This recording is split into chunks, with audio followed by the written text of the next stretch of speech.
ओम नमो भगवते वासुदेवाय। ओम नमो भगवते वासुदेवाय। कृष्ण जय गुरु शंकर हरभगनाथ नाहिके उपाम तुम्हारी शरण रेणुभटपति बारे को प्रणाम बारे को प्रणाम। आज मंचर उपस्थित श्रीमत शंकर संघर गुवाहाटी महानगर जिलार 6 संख्यक बार्षिक अधिवेशन और आमार हरानंद प्राथमिक शाखार रूपाली जयंती महोत्सवर आज सभापति हरानंद प्राथमिक शाखार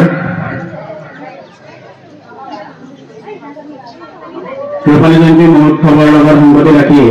गुवाहाटी महानगर जिलार 46 संख्यक बार्षिक अधिवेशन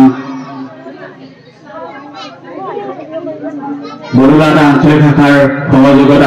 हरानंद प्राथमिक शाखार आतिथ्यत चारिदिनीयाকৈ কাৰ্যসূচী অনুষ্ঠিত কৰা হৈছে।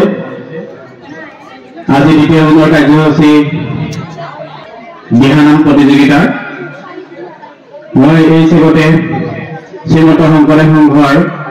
জিলা শাখা বড়োলাটা আঞ্চলিক শাখা আৰু হৰানন্দ প্ৰাথমিক শাখাৰ মাধৱ মস্তক মোৰ ফালৰ পৰা শতকোটি সন্মান আৰু কৃতজ্ঞতা জনাইছো। আদৰণি সমিতিৰ সভাপতি চৰাৰ তিলক চন্দ্ৰ বৰকাকৰি বা আদৰণি সমিতিৰ সম্পাদক ভাৰত বৈশ্যবাদ জিলা শাখাৰ সম্পাদক উৎপল কুমাৰ কলিতা আঞ্চলিক শাখাৰ সম্পাদক ৰামচৰণ দাস ইত্যাদি সমন্বিতে সকলোকে মোৰ ফালৰ পৰা কৃতজ্ঞতা আৰু ধন্যবাদ জ্ঞাপন কৰিছো। আজি হৰানন্দ প্ৰাথমিক শাখা শাখাটিয়ে সুদীৰ্ঘ 25 বছৰ কাল ধৰি অৰ্থাৎ ৰূপালী জয়ন্তী বৰ্ষত ভৰি দিলে। এই শুভক্ষণত আমাৰ এই বৈকুণ্ঠপুৰীত উপস্থিত থকা সমস্ত বাইদেউ সমস্ত প্ৰণিপাত জনাইছো। যিসকলৰ আপোনাৰ প্ৰচেষ্টাৰ ফলত হৰানন্দ প্ৰাথমিক শাখাটিয়ে আমি সুদীৰ্ঘ 25 বছৰ দিন ধৰি দবদবাই আছে তেখেতলোকৰো মোৰ ফালৰ পৰা সশ্ৰদ্ধ প্ৰণিপাত জনাইছো।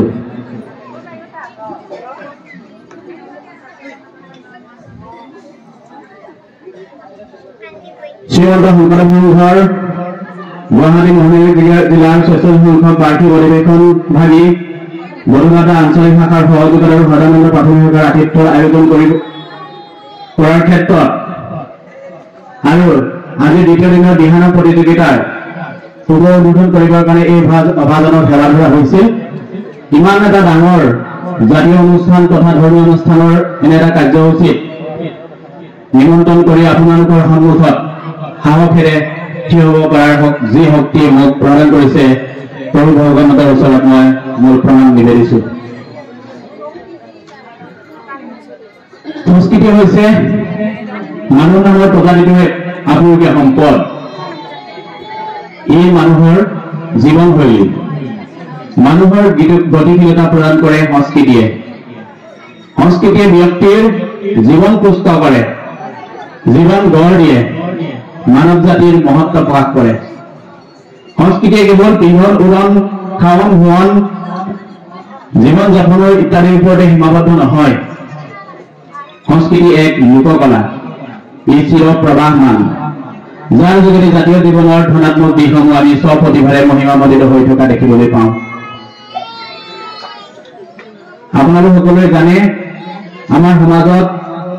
মুখে মুখে অতীত কালৰ পৰাই আইনাম, বিয়ানাম, ধাইনাম, নিচুকনি গীত, টোকাৰী গীত, দেহ বিচাৰৰ গীত ইত্যাদিবোৰ চলি আহিছে। বিভিন্ন সময়ত মানৱ জাতিৰ মনৰ আনন্দাৰ্থে ছন্দময় ৰূপত এই গীতসমূহ প্ৰকাশ কৰি আহিছে। এই গীতসমূহ আমাৰ অসমীয়া সমাজৰ তথা মানৱ জীৱনৰ হৃদপিণ্ড স্বৰূপ।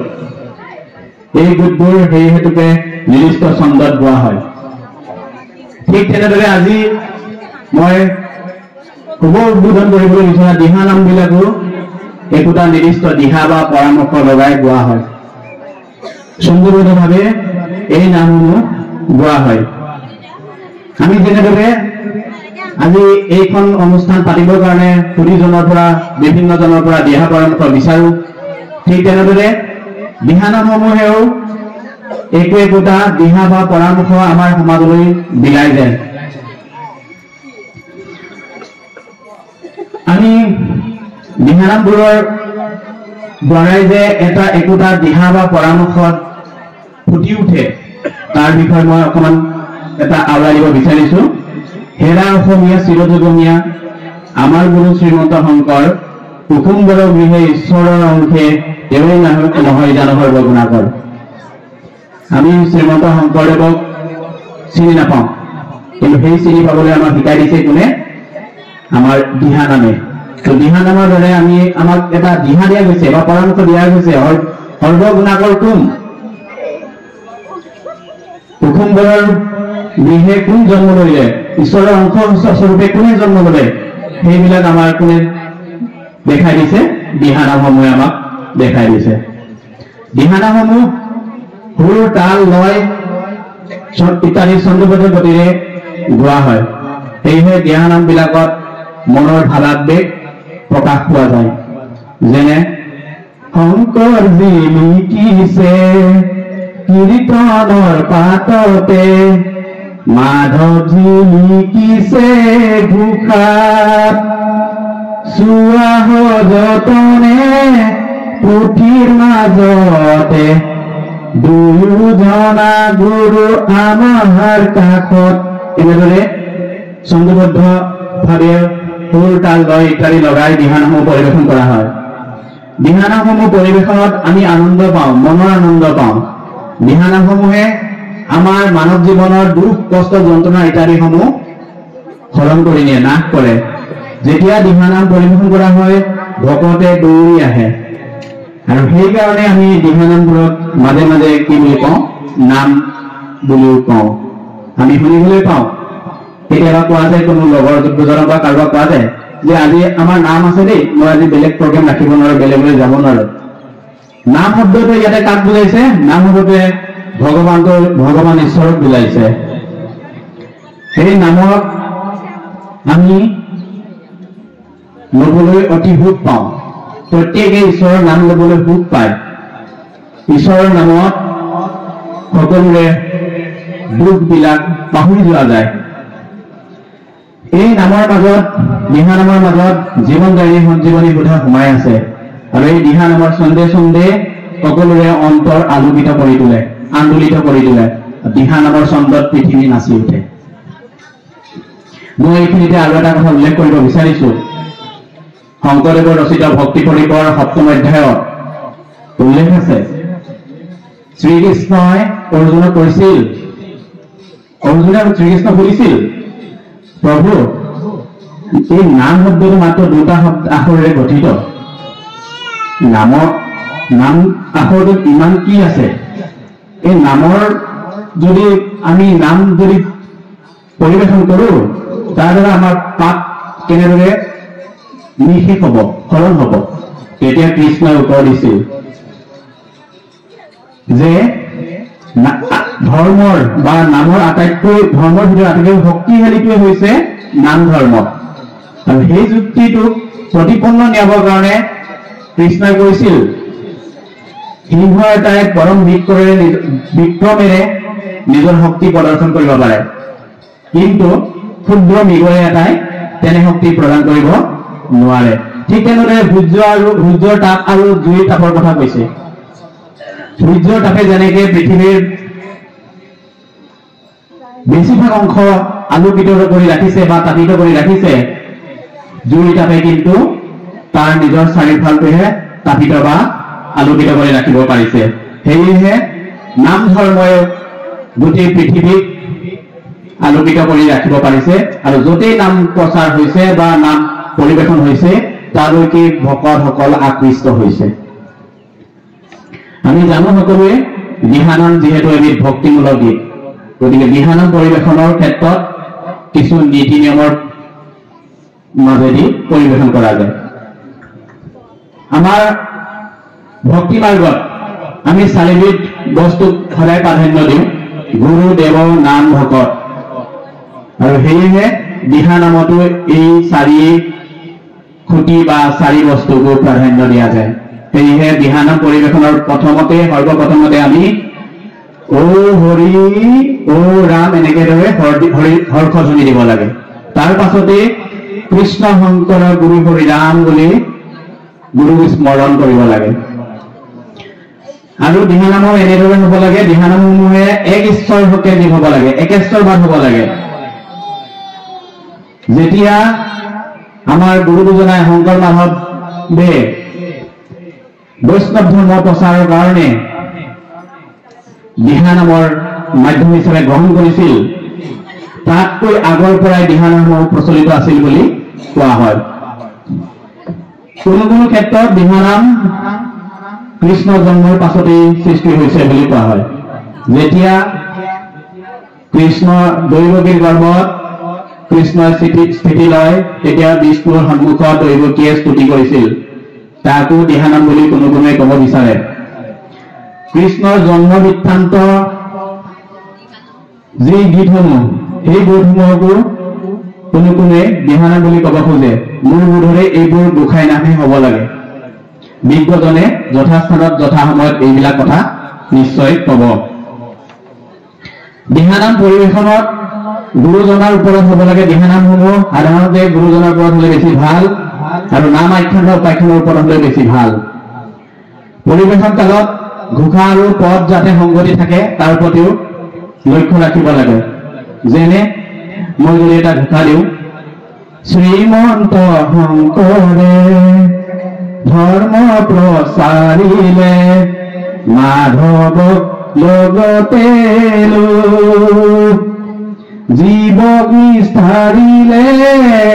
পাপীক উদ্ধাৰিলে ভক্তিৰে বুৱালে নৈ আমি এই ঘোষা পৰিৱেশন কৰোঁতে তাৰ লগত পাছত যেতিয়া আমি পদলৈ গমন কৰিম এই ঘোষা আৰু পদৰ সংগতি ৰাখিব লাগিব আৰু যেতিয়া আমি এক চাপৰিৰে এটা চাপৰিৰে পৰিৱেশন কৰিম তেতিয়া সেইটো লেহেমীয়া হিচাপে পৰিৱেশন হয় মই গাই দিব বিচাৰিছো ঘোষাৰ পৰা পদলৈ যাওঁতে কেনেদৰে যাব শ্ৰীমন্ত শংকৰে ধৰ্ম প্ৰচাৰিলে মাধৱক লগতে লৈ জীৱক নিষ্ঠাৰিলে পাপীক উদ্ধাৰিলে ভক্তিৰে বুৱালে নৈ হে ৰাম ৰাম ভক্তিৰে বুৱালে নৈ হৰি নাম লখে বৈকুণ্ঠ প্ৰকাশে প্ৰেমৰ অমৃতৰ নদী শ্ৰীমন্ত শংকৰে পাৰ ভাঙি দিলে বহে ব্ৰহ্মাণ্ড কভেদি মই পদলৈ গুচি গৈছো ঘোষাৰ পৰা পদলৈ এনেকে যাওঁতে সংগতি ৰাখি যাব লাগে সকলোৱে জানে তাৰ পাছত যেতিয়া তিনি চাপৰিলৈ যাব তেতিয়া ভাঙনি দিব ভাঙনি দিওঁতেও ঘোষা আৰু পদৰ সংগতি ৰাখি পৰিৱেশন কৰিব লাগিব যেতিয়া আমি খৰ তাললৈ গুচি যাম বা খৰ চাপৰিলৈ গুচি যাম তাৰ তেতিয়াও ভাঙনি দিব ভাঙনি দিয়াৰ আগত বান্ধৱ কৃষ্ণ বুলি কৈ মই কোৱাৰ দৰে এনেদৰে গাব শংকৰ গুৰু কিনো তোমাৰ লীলা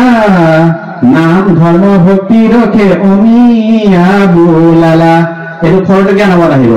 যেতিয়া ঘোষা আৰু পদৰ সংগতি ৰাখি এনেদৰে ভাঙনি দি খৰটকীয়া তাললৈ গমন কৰিব আপোনালোক সকলোৱে এই নিয়মসমূহ নিশ্চয় জানেই বিশেষজ্ঞসকলে আৰু বিচাৰকসকলে নিৰ্দিষ্ট সময়ত নিৰ্দিষ্টভাৱে ক'ব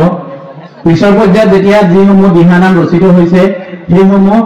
সাধাৰণতে ভাগৱতৰ চৰিত্ৰসমূহ প্ৰকাশ পাইছে নামসমূহ সমল হিচাপে ব্যৱহাৰ কৰা হৈছে যদিও কিছুমানে দিহানাম লিখিছে দিহানামসমূহ সাধাৰণতে লিখোঁতে শাস্ত্ৰীয় শব্দ ব্যৱহাৰ কৰিব লাগে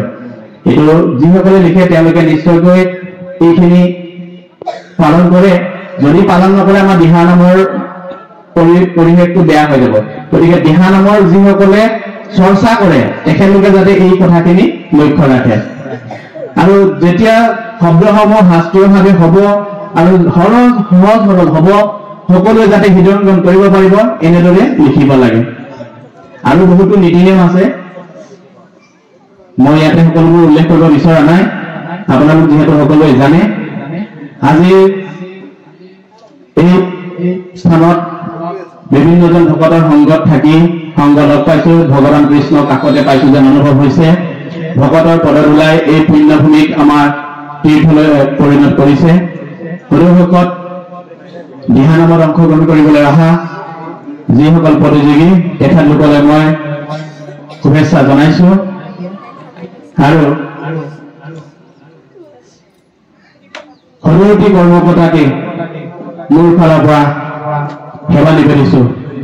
আৰু আজিৰ দিহানামৰ প্ৰতিযোগিতা শুভ উদ্বোধন কৰিলে বুলি ঘোষণা কৰিছো গুৰুখৰৰ মূৰৰ পঢ়া টুটা আদি দুখ আছে যত যত আনিজ কৃপা গুণে পুনঃ সন্তোষে ক্ষমিও তাক সমস্ত কৃষ্ণ জয় গুৰু শংকৰ